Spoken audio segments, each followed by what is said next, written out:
పెళ్లి చేసుకుంటే సత్యం ఎట్లా వ్యాపిస్తుందండి అని అడిగే వెకిలి ప్రశ్నలు వేసేవాళ్ళు ఉంటారు. ఏమండి, సత్య సంబంధి ఏమనుకుంటాడంటే, సత్యము భూమి మీద వ్యాపించడానికి నేను ఒక్కడనే ప్రార్థన చేస్తున్నాను. రేపు నిజంగా సత్య సంబంధి అయిన అమ్మాయిని పెళ్లి చేసుకుంటే ఇద్దరం మోకరించి సత్యం కొరకు ప్రార్థిస్తాం కదా. మా ఊర్లో సత్యము వ్యాపించాలని ఇద్దరు ఏకీభవించి అడిగితే ఇస్తానన్నాడుగా. ఊళ్ళో వాళ్ళు ఎవడు ఏకీభవించినా ఏమైతే చచ్చినట్టు ఏకీభవిస్తుంది. సత్య సంబంధం ఏమనుకుంటాడంటే, నాకు ఒక ప్రేయర్ పార్ట్నర్ దొరికింది అనుకుంటాడు. దేవునికి స్తోత్రం కలుగును గాక. సత్య సంబంధి ఎందుకు పెళ్లి చేసుకుంటాడంటే, ఎర్రగా ఉంది బుర్రగా ఉందని కాదు. అట్లా చేసుకున్న వాళ్ళందరూ గొయ్యిలో పడ్డారు. ఎప్పుడో చెప్పాడు సొలొమోను, అందము మోసకరము, సౌందర్యం వ్యర్థము. అనుభవజ్ఞులు చెబుతారు అందము ప్రమాదకరం కూడా. అది మోసకరమే కాదు, ఇట్స్ ఆల్సో డేంజరస్. పై చూపులు చూసి ఎవరు కూడా పెళ్ళిళ్ళు సంబంధాలు సెటిల్ చేసుకోకండి. అసలు రిబ్కా ఎట్లా ఉంటుంది, ఎర్రగా ఉందా బుర్రగా ఉందా, ఎత్తుపళ్ళ లొట్ట చెంపల మెళ్ళ కన్నా. ఇస్సాకు తెలుసా? ఇస్సాకు చప్పిడి ముక్కు ఉందా, ఎత్తు పళ్ళు ఉన్నాయా, లొట్ట చెంపలు ఉన్నాయా, బోడుగుండు ఉందా? రిబ్కాకు తెలుసా? ఆ కాలంలో కనీసం మొబైల్స్ లేవు. మొబైల్లో ఫోటోలను చూపించమనడానికి. ఎలియజరు వచ్చి అడుగుతాడు, మా యజమానుడి కుమారుడికి భార్య కావాలి, నువ్వు వస్తావా అని అంటే, వస్తానంటుంది. అంత తిక్కలేం ఎవరైనా ఉంటుందా లోకంలో?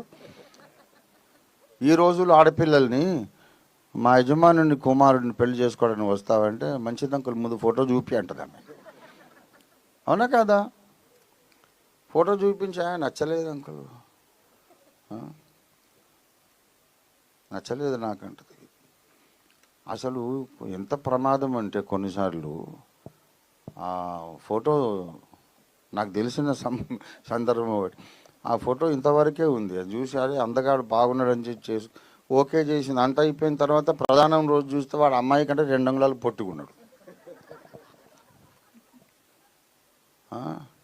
అరే బాగున్నాడంటే ఇప్పుడు వద్దంటే ఏందమ్మా అని అంటే, బాగానే ఉన్నాడు కానీ హైట్ సంగతి ఆలోచించలేదు అంకుల్.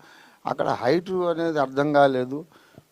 ఇంతవరకు బాగానే ఉన్నాడు, మంచి స్ఫురద్రూపి అనమాట, smart looking guy, very handsome. కానీ నాకంటే పొట్టోడిని ఎట్లా చేసుకోవాలి అంటే, నేను చెప్పిన పురుషాధిక్యత అనేది నశించాలి. ఎప్పుడు మొగోళ్ళే పొడుగు ఉండాలనేది అది మంచిదిగా పురుషాహం భావం. అమ్మ, నువ్వు పొట్టోడిని చేసుకుంటే నీకు అడ్వాంటేజు. ఎప్పుడు వాడిని కిందకి చూసి మాట్లాడవచ్చు నువ్వు. అదే అంకుల్ అయితే ఈ యాంగిల్లో ఆలోచించలేదు అంకుల్. నువ్వు భర్తను చూసి యాంగిలే మారిపోతుంది. వాడిని ఇక్కడ నోరు మూయి అనొచ్చు. కింద నుంచి పైకి చూసి షటప్ అంటే బాగుండదు. పైనుంచి కిందకి చూసి షటప్ అంటే వాడు నిజంగానే షటప్ అయిపోతాడు. కనుక నువ్వు ఆలోచించానంటే, అంకుల్ మంచి ఆల్మోస్ట్ కన్విన్స్ అయినా కానీ కలిసి రోడ్డు మీద నడిచేటప్పుడు బాగుండదు కదా అంటుంది. ఇన్ని రకాల అభ్యంతరాలు ఈ రోజుల్లో ఒక పెళ్ళి సెటిల్ కావాలంటే.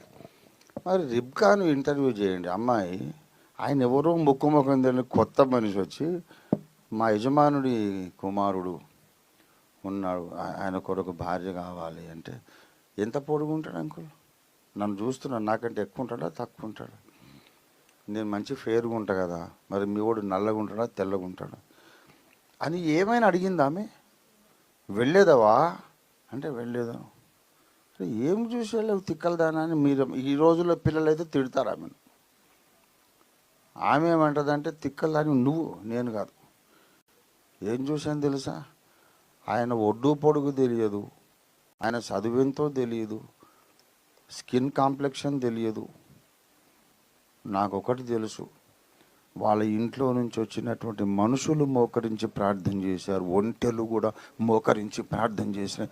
మోకరించి ప్రార్థన చేసే ఇంట్లోకి నేను వెళ్ళాలనుకున్నట్టు. దేవుని స్తోత్రం కలుగును గాక. వాడు ఎట్లైనా ఉండని,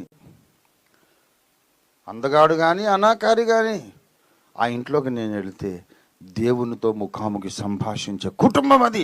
ఆ ఇంట్లో నేను ఉండడం నాకు ఆశీర్వాదం అనుకుందంతే. ఒక అమ్మాయి నాకు తెలిసి మంచి అందగాడు అని పెళ్లి చేసుకుంది. పెళ్లి చేసుకున్న తర్వాత వానికి లేని దురలవాట్లేదు. లేని దురలవాటు లేదు. ఇంకా నేను చెప్పలేని పరిశుద్ధ స్థలము నుండి అంత పాప జీవితం జీవిస్తున్నాడు వాడు. ఆఖరికి ఆమె పిచ్చిదానిలాగా అయిపోయింది. నేను దగ్గరికి పోతే పిచ్చిదానిలాగా చూస్తుంది. అక్క నేనక్క అంటే నేను హర్ట్ అయినా. ఏంటిది, నన్ను బాగా ఎరిగిన మనిషి చిన్నప్పుడు నన్ను ఒరే తమ్ముడు రారా అనేది ఏంటి ఇలాగా చూస్తుంది. నన్ను యాక్సెప్ట్ చేయట్లేదు, నన్ను రిసీవ్ చేసుకోవట్లేదు. చాలా హర్ట్ అయినాను. తర్వాత మా అక్కయ్యకి చెప్పి, అక్క ఇట్లా నన్ను చాలా గాయపరిచింది ఆమె, నేను పలకరిస్తే అంటుంది, ఎగాదిగా చూస్తుంది. అంటే అయ్యో నువ్వు అట్లా అనుకున్నావురా, అది పిచ్చిది అయిపోయిందిరా, ఆ భర్త చేయబట్టి పిచ్చిది అయిపోయిందని చెప్తుంది. ఎంత అందంగా ఉంటాడు తెలుసా. పాత నటన ప్రారంభించిన కొత్తలో ఎన్టీఆర్ ఎంత ఉంటాడో ఆయన పనికిరాడు, అంత అందంగా ఉంటాడు. ఎన్టీఆర్ కెరీర్ స్టార్టింగ్లో ఎటువంటి అందగాడు, అంతకంటే మించిన అందగాడు చేసుకుంది. వాడు చెప్పలేనటువంటి పాప జీవితము, భార్యకు తెలిసేటట్టు వేశ్యలతో ఉండడము, అడిగితే కొట్టడం, ఏమీ పిచ్చిదైపోయింది, మెంటల్ అయిపోయింది. అందము ప్రమాదకరము కూడా. రిబ్కా అందంగా ఉంటాడా, చదువుకున్నాడా, ఆయనకి సంగీతం వచ్చా, ఏం పట్టించుకోలేదు. ఒక్కటే చూసింది, ఆ ఇంట్లోని దాసుడు, అతని వెంట ఉన్న పనివారు, ఆఖరికి ఒంటెలు కూడా మోకరించి ప్రార్థన చేస్తున్నాయి. దేవుని స్వరమెరిగినటువంటి కుటుంబం, దేవుని నడిపింపు ప్రకారం నడిచే కుటుంబం. వాళ్ళు ఈ ఊరికి వచ్చి అందరికంటే అందంగా ఉన్నామే ఎక్కడని చూడలేదు. దేవా నీవు సిద్ధపరిచిన వధువు ఎక్కడా అని అడిగారు. అది రిబ్కాకు బాగా నాటుకుంది. అంటే వీళ్ళతో దేవుడు మాట్లాడతాడు, వీళ్ళు దేవునితో మాట్లాడతారు. ఏ పని చేసినా దేవుడిని అడిగి నిర్ణయం తీసుకుంటారు, ఆ ఇల్లు నాకు కావాలి అని. ప్రియులారా, అలాంటి దృష్టి రోజుల్లో యవనస్తులకు ఉండాలి. చాలామంది చెప్తారు, నేను ఆ అమ్మాయి లేకపోతే బ్రతక. ఆడపిల్లలు కూడా, నేను అబ్బాయిని ప్రేమించాను, ఆయన లేకుంటే నేను బ్రతకలేను. నాకు 65 ఏళ్ళు, నేను 1000 పెళ్ళిళ్ళు చేశాను, 4000 పైచులకు. పెళ్ళైన తర్వాత 3 నెలల్లో ఇంకొక స్టోరీ, వాడుంటే బతకలేను. అవునండి, నేను వెటకారం కాదు, ప్రాక్టికల్గా నేను చెప్తున్నా. ఇట్లా జరిగినాయి నా కళ్ళ ముందు 100 పెళ్ళి, 1 2 కాదు, 100. నేను చేసిన 1000 పెళ్ళిళ్ళలో కొన్ని 100 ఈ బాబతో. ఏమరా మరి అంతకుముందు వాడు లేకపోతే బతకనంటివి అంటే అప్పుడు అట్లా అనిపించింది డాడీ, కానీ తర్వాత పరిస్థితి వేరేగా ఉంది. ఒకడు వచ్చి అంటాడు, ఆ అమ్మాయిని అర్జెంటుగా వదిలిపోయి డాడీ లేకుండా నేను ఉరి పెట్టుకొని చచ్చిపోతానంటాడు. అంతకుముందేమో ఆమె చేయకపోతే చచ్చిపోతాను అన్నాడు. జస్ట్ 3 నెలలకే అంత జ్ఞానోదయం, ఎక్కువ టైం కూడా పట్టలేదు. గౌతమ బుద్ధునికి బోధి వృక్షము కింద జ్ఞానోదయం అయినట్టు పెళ్ళైనోడికి జ్ఞానోదయం అవుతుంది. మరే రాంగ్ నెంబర్ అండి.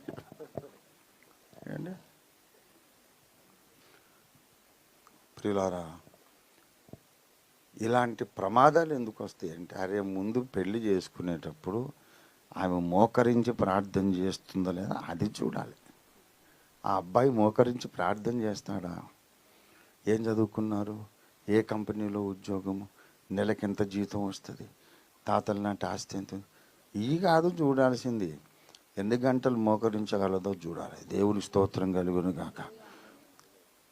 ఇద్దరు ప్రార్థనా పరులు మోకరించి ప్రార్థించేవారు, వారు ఏక శరీరులైతే ఆ కుటుంబం నిలబడుతుంది. దేవుని స్తోత్రం కలుగును గాక. హల్లెలూయా. ప్రియులారా, అటువంటి దృష్టి కలిగిన వాడు ఆత్మ సంబంధి. ఆత్మ సంబంధికి భార్య కావాలి, ఎందుకంటే నాతో పాటు సత్యము కొరకు పోరాడటానికి ఒక మనిషి కావాలి. నాతో పాటు అనేకులు సత్యమందు ప్రతిష్ఠితులు కావడం కొరకు కన్నీరు గార్చి విజ్ఞాపన చేయడానికి ఇంకో మనిషి కావాలి. దేవుని స్తోత్రం కలుగును గాక. ఇద్దరు ఏకీభవించి అన్నాడు. ఊళ్ళో వాళ్ళు ఎవరు ఏకీభవించినా ఏకీభవించకపోయినా వీళ్ళిద్దరైతే ఏకీభవించి ప్రార్థన చేస్తారు. దేవుని కార్యం తప్పకుండా ఆ ఊళ్ళో జరుగుతుంది. దేవుని స్తోత్రం కలుగును గాక. సత్య సంబంధి పెళ్లి చేసుకున్నా సత్యం కొరకే చేసుకుంటాడు. దేవుని స్తోత్రం.